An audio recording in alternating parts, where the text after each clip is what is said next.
कि शिवलिंग क्यों प्रकट हुआ, किस लिए प्रकट हुआ।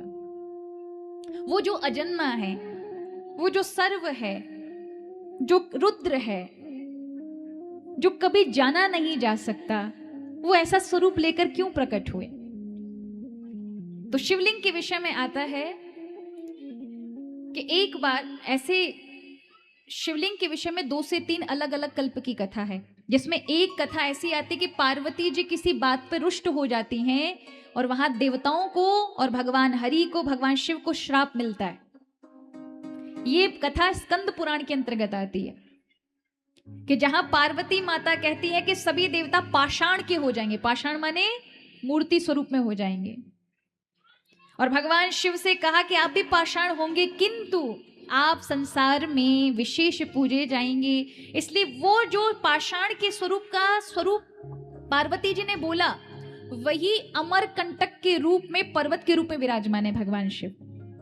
क्या बन गए भगवान शिव? जहां से नर्मदा नदी का उद्गम है, नर्मदा नदी जिससे निकलती है, जैसे गंगा जी गंगोत्री से निकलती है, ग्लेशियर से निकलती है, वैसे ही अमरकंटक के पर्वत से नर्मदा जी का प्रादुर्भाव है। नर्मदा जी निकलती है एक छोटे से कुंड से। वो अमरकंटक पूरा पर्वत शिव है। पार्वती के श्राप से वहां शिवलिंग के रूप में अमरकंटक में भगवान अमरकंटक पर्वत बनकर विराजित हुए, और उसमें से निकलने वाली नर्मदा करोड़ों करोड़ों नहीं, अरबों अरबों पत्थरों को लेकर आती है। उसी को ही नर्मदेश्वर कहा जाता है, जो साक्षात शिव कहा जाता है, साक्षात शिव रूप है। आप बिना प्रतिष्ठा के भी उनको घर में रखेंगे तो साक्षात शिव विराजमान है। हमारे यहाँ प्राय सनातन धर्म में हर घर में 5 चीजें होनी चाहिए। गरुड़ घंटी होनी चाहिए घर में, प्रतिदिन गरुड़ घंटी से आरती जब उतारें तो भगवान की आरती से गरुड़ घंटी बजाते हुए, और फिर पूरे घर में आरती घंटी के साथ घुमानी चाहिए, हर कमरे में घुमानी चाहिए, रसोई घर में घुमानी चाहिए, बाहर तक घुमानी चाहिए, जिससे जितने भी जीवन में अरिष्ट आ रहे हों, कष्ट आ रहे हों, उनका गरुड़ देव जी नाश कर देते हैं। क्योंकि वो जो साक्षात आपके हाथ में है वो गरुड़ देवता हैं, तो उनकी सन्निधि लगाते हैं कि यहाँ इस घर के इस दायरे तक कोई भी बाधा, कोई भी अरिष्ट ना आए।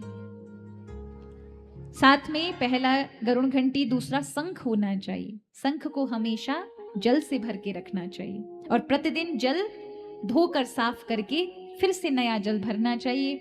उस जल को जो शंख से निकले उसे पीना चाहिए, या घर में ऐसे बालक हों जो तुतलाते हों या जिनकी स्मृति बहुत कमजोर हो, उन्हें पिलाना चाहिए, उनसे शंख बजवाना चाहिए। तो पहला गरुड़ घंटी, दूसरा शंख, तीसरा घर में तुलसी होनी चाहिए। तुलसी का विरला जहां है वहां वैकुंठ और कैलाश कहा जाता है। तो गरुड़ घंटी, शंख और तुलसी। चौथे हैं शिवलिंग होना चाहिए, तो साक्षात कैलाश में आप विराजमान हैं। और 5वां है शालिग्राम शिला होनी चाहिए। घर में अगर ये 5 हैं तो व्यक्ति जीते जी अपने घर को वैकुंठ बना लेता है, कैलाश बना लेता है। इसलिए ये 5 चीज आपके पूजा कक्ष में होने ही होने चाहिए। इनकी विशेष महिमा। यहां शिव की महिमा के विषय में आता है कि एक बार भगवान विष्णु शेषनाग की सैया पर विराजित थे। लक्ष्मी जी पैर दबा रही हैं और अनेक सिद्ध गण, सनकादिक ऋषि इत्यादि ऋषि मुनि उनकी स्तुति कर रहे हैं। और तभी ब्रह्मा जी आते हैं और भगवान विष्णु को देखते हैं, तो उनके मन में, क्योंकि अहंकार था, और जब जीवन में अहंकार आता है ना महाराज, तो बुद्धि खराब हो जाती है। क्या हो जाती है? एक बात आपको बताएं, जीवन में यदि आप भगवान की भक्ति के साथ साथ सच्ची प्रगति कर रहे हो, सच में आप आध्यात्मिक व्यक्ति हैं, तो बहुत ऊंचाई के बाद भी आपके जीवन में नम्रता रहेगी। तब समझ लेना आपने ठीक ठीक अध्यात्म को जान लिया।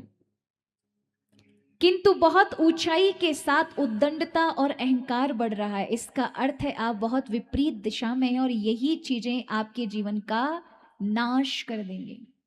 आप जीवन में कुछ भी नहीं प्राप्त कर सकते, क्योंकि जीवन में जब हम विकसित होते हैं तो जीवन में सबसे पहले अहंकार नहीं आता। आप चाहे कितने भी बड़े पद पर पहुंच जाएं, कितने भी बड़े धनवान हो जाएं, कितना भी बड़ा ज्ञान प्राप्त कर लें, फिर भी आपके जीवन में नम्रता आएगी, नम्रता आएगी और नम्र हो जाओगे। भरतरी जी महाराज ने, जो गुरु गोरखनाथ के शिष्य थे, उन्होंने अपने नीति शतक में लिखा है कि जब मैं युवा था तो मैं उस हाथी की तरह मद वाला था कि मुझे लगता था मुझे सब आता है, मुझे सब पता है, मुझे सबका ज्ञान है। लेकिन जैसे जैसे तपस्वी और ऋषि योगियों का सानिध्य मिला, तब मेरी बुद्धि को पता चला कि मुझे कुछ नहीं आता, मैं कुछ नहीं जानता। उसी तरह से एक बार सुकरात को किसी ने पूछा, बहुत बड़े पाश्चात्य के दार्शनिक हुए सुकरात, जिसको सोक्रेटिस बोलते हैं। तो सुकरात से किसी ने पूछा कि आपको कितना ज्ञान है? उन्होंने कहा, जब आरंभ में मैं चला था तो मुझे लगता था मेरे समान कोई ज्ञानी नहीं, लेकिन जानते हो अब अगर कोई पूछे कि मैं कौन हूं तो सिर्फ यही कहूंगा, मैं कुछ नहीं जानता, मैं रत्ती भर कुछ नहीं जानता। क्योंकि जब प्रभु की कृपा होती है जीव के ऊपर, जब तक अज्ञान है तब तक अहंकार प्रबल होगा, उसे लगेगा मेरे अलावा कोई है ही नहीं, मैं ही सब कुछ हूं। लेकिन जब प्रभु कृपा करते हैं और आपके जीवन में सच्चा विकास यानी आंतरिक विकास आरंभ होता है, तो फिर भगवान की भव्यता दिखाई पड़ती है, जिसके सामने आप ये समझ रखते हैं कि आपकी आत्मा, आप में अनेकानेक बल और क्षमताएं हैं, किंतु फिर भी ईश्वर की शक्ति के सामने आप तुच्छ हैं, कुछ भी नहीं है, कुछ भी नहीं जानते। तो ये जो आत्मा की नगण्यता दिखाई पड़े अपने आप में, तो समझिए आप सच में आगे बढ़ रहे हैं, आप अंदर से भक्त हैं, आप अंदर से आध्यात्मिक हैं। अगर ये नहीं आ रही है, अहंकार बढ़ रहा है, इसका अर्थ है कि अभी हम बहुत दूर हैं, बहुत दूर हैं। पशुता वाला ही हमारा जीवन है, उसमें बदलाव नहीं हुआ।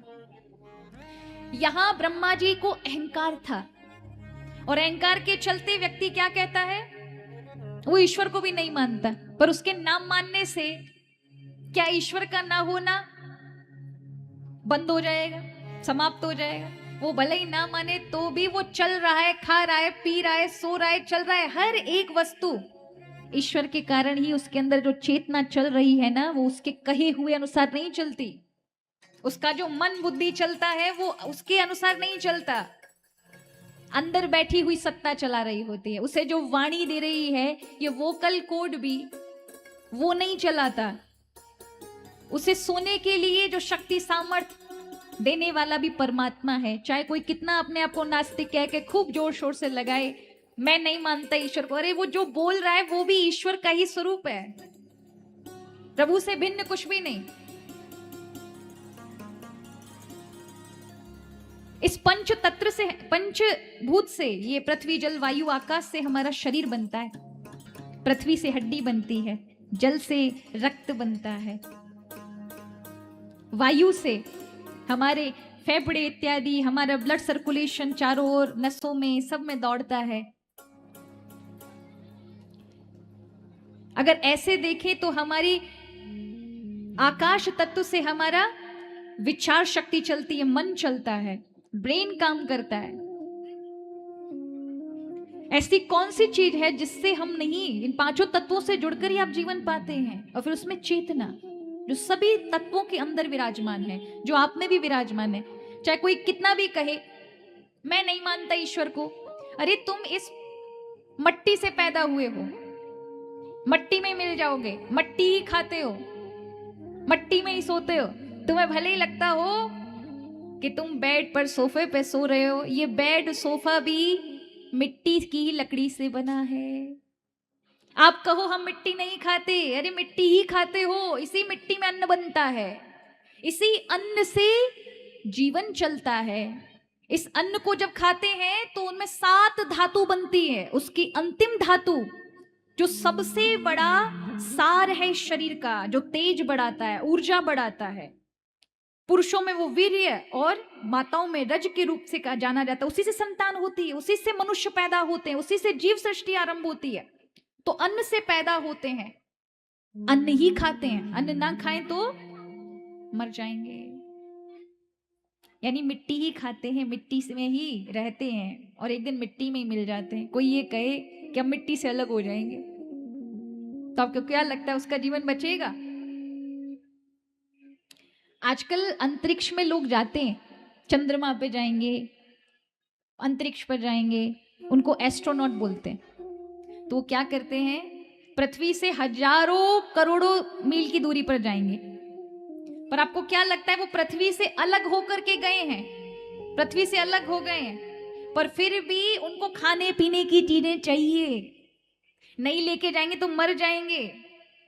तो क्या करके लेके जाते हैं, तुरंत जो बनने वाले बने बनाए खाने लेकर जाते हैं, कैप्सूल्स लेके जाते हैं ड्राई फॉर्म में, जिससे खनिज पदार्थ की कमी ना पड़ जाए शरीर में।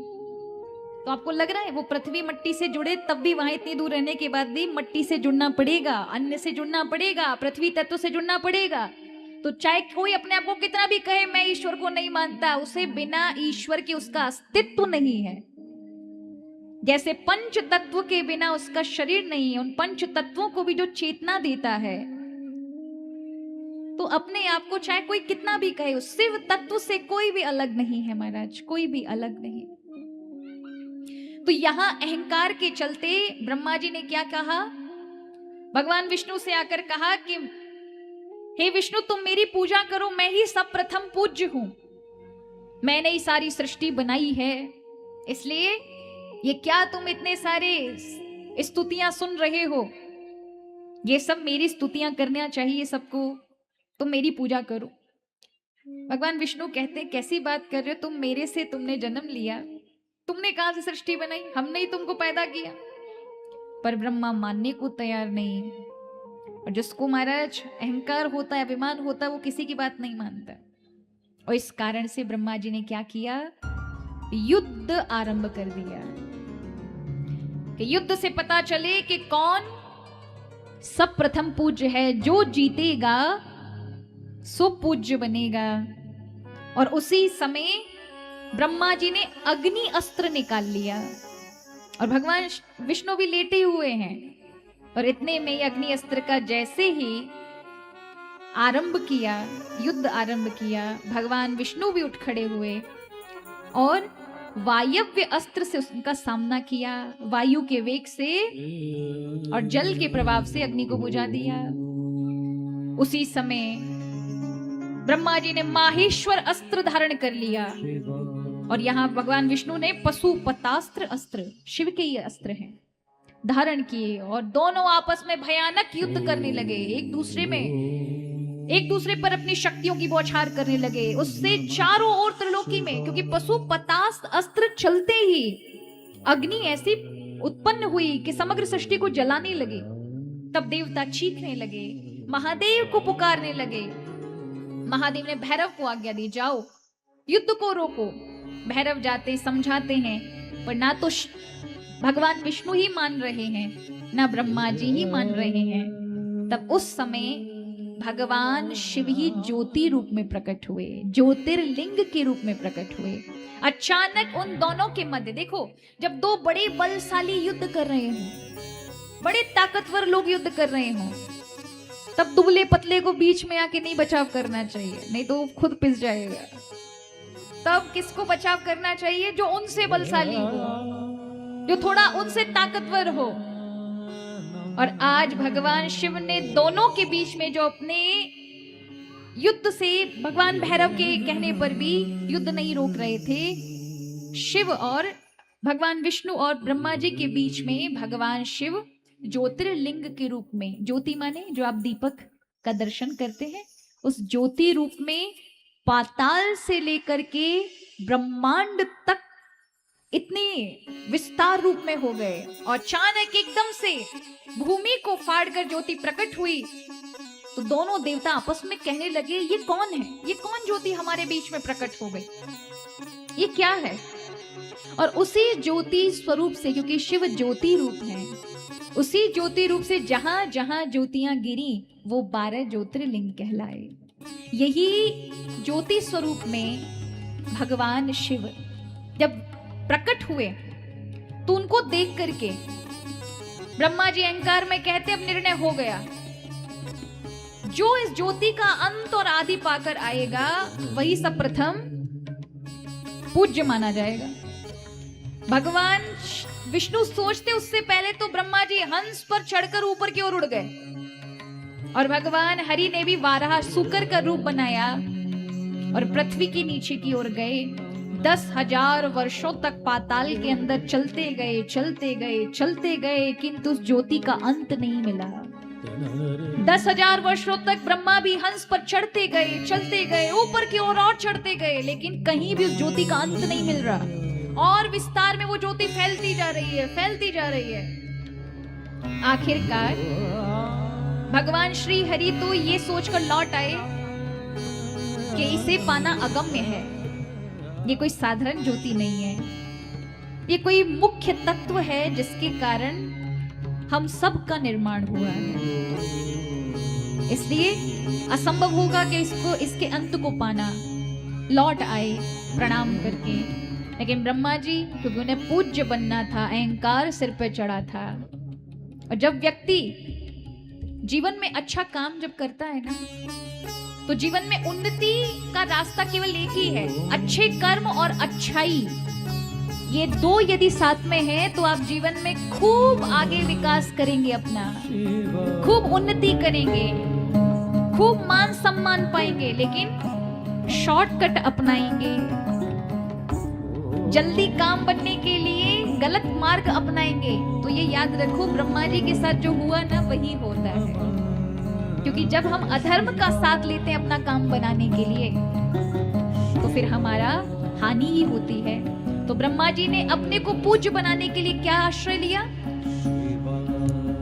केतकी पुष्प को, केतकी पुष्प, एक पुष्प केवड़े का आ रहा था, उसको रोका और कहा कि देखो मुझे पूज्य बनना है, तुम झूठ जाकर के केवल विष्णु के समक्ष कह दो कि मैंने अंत पा लिया। केतकी ने कहा झूठ बोलना तो अपराध है, पाप है। बोले मैं जब बोल रहा हूँ सृष्टि का विधाता, मैं तुम्हें सब पुष्पों में सबसे सुंदर बना दूंगा, पुष्पों का राजा बना दूंगा, देवता मनुष्य तरसेंगे तुम्हारे लिए, तुम्हें लेने की याचना करेंगे। अरे एक झूठ में तुम्हारा कितना कल्याण छुपा है, कहने में क्या जाता है। केवड़ा भी मान गया महाराज और चल दिया भगवान विष्णु के समीप झूठ बोलने के लिए। और याद रखिए, जब हम गलत कर्म का साथ लेकर के और फिर उन्नति करना चाहते हैं, श्रेष्ठ बनना चाहते हैं, तो होता क्या है। यहाँ ब्रह्मा जी जब आते हैं और कहते हैं, भगवान विष्णु नीची गर्दन झुकाकर बैठे, तो पता तो लग गया ब्रह्मा जी को कि ये तो नहीं पता कर पाए होंगे। तो कहा देखो तुमने तो अंत पाया नहीं, पर मैं अंत पाकर आया हूँ। भगवान विष्णु ने कहा कि मैं कैसे मानूं? बोले मैं गवाह लेकर आया हूँ। केतकी ने कहा हाँ, ब्रह्मा जी ने अंत पा लिया। सीधे सरल नारायण तुरंत उठे, जल का कलश हाथ में लेकर के अर्घ प्रदान करना चाहा ब्रह्मा को कि ये पूज्य हो गए भाई, इन्होंने अंत पा लिया। लेकिन भगवान शिव से यह धर्म देखा ना गया। वे उसी ज्योतिर्लिंग में से प्रकट हो जाते हैं और त्रिशूल लेकर के ब्रह्मा जी का वो मस्तक काट देते हैं जिससे उन्होंने असत्य बोला था और अधर्म का आचरण किया था। वे पंच मस्तक के ब्रह्मा जी 4 मस्तक के हो गए। खून निकलने लगा, रक्त बहने लगा, गिड़गिड़ाने लगे। शिव का क्रोध बढ़ गया, मानो अभी भस्म हो जाएंगे। भगवान नारायण ने भगवान शिव के चरण पकड़ लिए। हे महादेव ऐसा ना करो, इस पर कृपा करो, ब्रह्मा जी पर कृपा करो। ब्रह्मा जी भी रोने लगे, चरणों में पड़ गए। हे महादेव त्राही मां, पाही मां, मैं आपकी शरण में हूँ, मुझ पर कृपा करिए, मेरी भूल को क्षमा करिए। महादेव का क्रोध शांत नहीं हुआ। उन्होंने कहा तुमने अधर्म का आचरण किया, अपने आप को पूज्य बनाने के लिए तुमने असत्य कपट में व्यवहार किया, इसलिए आज से तुम्हें पूज्य बनना था ना। मैं ये श्राप देता हूँ, आज के बाद तुम्हारी कोई पूजा अर्चना नहीं करेगा। जो करेगा वो मन से अस्थिर हो जाएगा, उसके मन में उच्चाटन हो जाएगा, उसे कभी फल की प्राप्ति नहीं होगी, उसके किए हुए कार्य सिद्धि की प्राप्ति नहीं करेंगे, ये मेरा श्राप है। ब्रह्मा जी रोने लगे। जब ब्रह्मा जी को रोते हुए देखा, भगवान विष्णु कहते हैं प्रभु कृपा करिए, ऐसा मत करिए। ब्रह्मा जी गिड़गिड़ाते हैं, प्रभु अगर आपने मुझे ऐसा श्राप दिया है तो मेरा अस्तित्व नष्ट हो जाएगा, कौन जानेगा कि मैं सृष्टि का कर्ता ब्रह्मा हूं। आज स्तुति की है भगवान नारायण ने, महादेव का क्रोध शांत हुआ। ब्रह्मा जी से कहा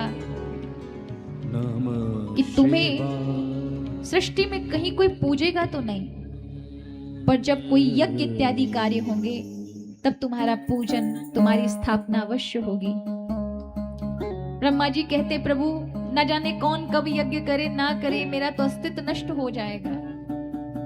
तो कहा कि जिस जगह तुमने यज्ञ किया था, जिस स्थान पर तुमने पवित्र यज्ञ किए थे, उस स्थान पे तुम पूजे जाओगे, उस स्थान की महिमा होगी। इसलिए ब्रह्मा जी का एकमात्र संसार में स्थान पुष्कर है। क्या नाम है?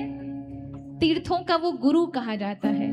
यदि आप समग्र संसार में घूम लें और तीर्थों का दर्शन फिर भी ना कर पाए, तो फिर आप पुष्कर चले जाइए।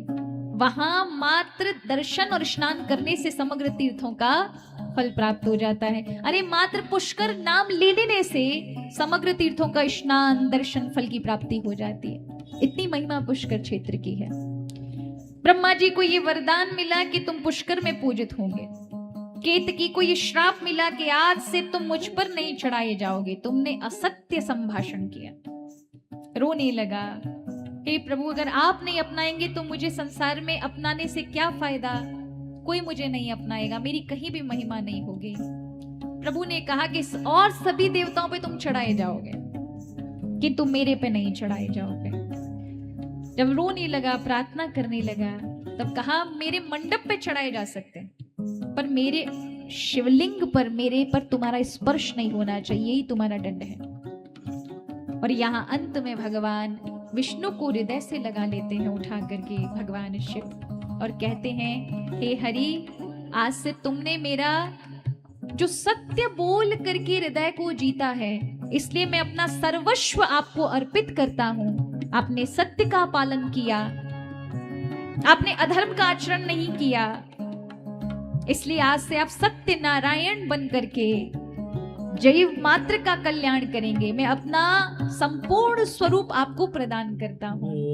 ये भगवान शिव ने, और देखिए महाराज कितना प्रेम है भगवान नारायण से, भगवान शिव का, कि दक्ष के यज्ञ में जब दक्ष ने श्राप दे दिया था, क्योंकि दक्ष भगवान विष्णु का भक्त था, श्राप दे दिया कि आज से रुद्र को भाग नहीं दिया जाएगा यज्ञ में। तो आज जो भी यज्ञ में से बचता है, चाहे वो धन बचे, आहुति बचे, जो कुछ बचे, जो नीचे भी गिर जाती है हवन सामग्री, वो सारा का सारा रुद्र भाग कहलाता है। इसलिए उसे अच्छे सत्कर्मों में देना चाहिए, खुद नहीं लेना चाहिए, वो रुद्र भाग है। ऐसा देखा जाए ना तो वो भगवान विष्णु का झूठा है। जैसे कोई भोजन करे और फिर छोड़ दे, कोई खाता है क्या? नहीं। लेकिन भगवान शिव को जब कहा ना कि आपको संपूर्ण भाग दिया जाएगा, तो भगवान शिव जो धर्म का पालन करने वाले, उन्होंने कहा कि प्रजापति थे दक्ष, और प्रजापति की बात झूठी नहीं निकलनी चाहिए, क्योंकि उसने प्रजा का निर्माण किया, संसार का निर्माण किया है, उसकी बात कौन मानेगा? इसलिए उसका श्राप मैं धारण करूंगा। भगवान नारायण कहते पर वो तो मेरा झूठा होगा ना, और मुझे ये शोभा नहीं देगा कि मैं अपने इष्ट को ये प्रदान करूं। तो तुरंत हृदय से लगाकर कहते हैं आपका झूठा तो मैं सदैव खाने को तैयार हूं नारायण, आप में मुझ में क्या अंतर है? आप यहाँ भगवान शिव का भगवान के प्रति प्रेम देखिए, कितना प्रेम है। जहां जहां राम के और कृष्ण के मंदिर होंगे, वहां वहां हमारे शिव समाधि लगा करके बैठे ही होंगे। जगन्नाथपुरी में भी भगवान शिव अनेकानेक रूपों में विराजमान है। लोकनाथ के रूप में जगन्नाथ नगरी की रक्षा कर रहे हैं। वृंदावन में गोपेश्वर, भूतेश्वर, चिंताहरण, नंदेश्वर, न जाने कितने कितने स्वरूपों में भगवान व्रज की रक्षा कर रहे हैं। अरे रामेश्वरम में चले जाओ, चाहे आप द्वारिका में चले जाओ, कहीं भी जाओगे, द्वारिका में जाओ तो नागेश्वर ज्योतिर्लिंग के रूप में पूरे उस क्षेत्र की और प्रवास क्षेत्र में सोमनाथ बनकर के रक्षा कर रहे हैं। और कहां तक कहें महाराज, इस देवभूमि तो में तो भगवान पग पग पर रक्षा कर रहे हैं। ये संपूर्ण देवभूमि ऋषिकेश से लेकर के केदारनाथ बद्रीनाथ तक शिव में है। इसलिए शिव और नारायण हरिहर का ये साक्षात रूप कहा गया है। ये जो स्थान है जहां हम बैठकर कथा श्रवण कर रहे हैं, ये पूरा नगर, पूरा क्षेत्र जिसको हम उत्तराखंड खंड की भूमि कहते हैं, और उसमें भी ये जो केदार और बद्रीनाथ का जो क्षेत्र है ये परम पवित्र है। इस मार्ग में मिलने वाले शिवलिंग साक्षात शिव रूप हैं। यहां देवताओं से पूजित, ऋषियों से पूजित शिवलिंग स्थापित हैं, सामान्य नहीं है। उनका दर्शन, स्पर्श, दान, भजन इत्यादि करने से साक्षात शिवलोक की प्राप्ति होती है। साक्षात सशरीर आपने स्पर्श किया ऐसे शिवलिंगों का तो कैलाश में बैठकर भगवान की अर्चना की, ऐसा लाभ की प्राप्ति होती है। स्वयं केदार खंड में यहाँ की महिमा विशेष कही गई है। और विशेष देव प्रयाग से लेकर के ऋषिकेश से लेकर तो शिव जी के बहुत सारे शिवलिंगों का वर्णन है वशिष्ठ जी के द्वारा, अनेक महापुरुषों के द्वारा जो स्थापित हैं। लेकिन देव प्रयाग से लेकर के और केदार बद्री तक के बीच में पड़ने वाले जितने भी छोटे छोटे शिवलिंग के स्वरूप हैं वो अत्यंत महंतम और बहुत अत्यधिक महिमा हर एक शिवलिंग की विशेष है। इसलिए जितना कहें शिव के लिए महाराज, ये भूमि तो पग पग पर शिव में है। साक्षात ये हिमालय ही शिवलिंग का रूप है और शिवलिंग के ऊपर हम सभी बैठे हैं, चल रहे हैं, जीवन यापन कर रहे हैं। तो सामान्य नहीं, शिव में ही हम जी रहे हैं, शिव की ही श्वासें ले रहे हैं, शिव ही वायु के रूप में विराजित है। तो महाराज आज वर्णन किया कि मैं अपना संपूर्ण स्वरूप तुम्हें प्रदान करता हूं।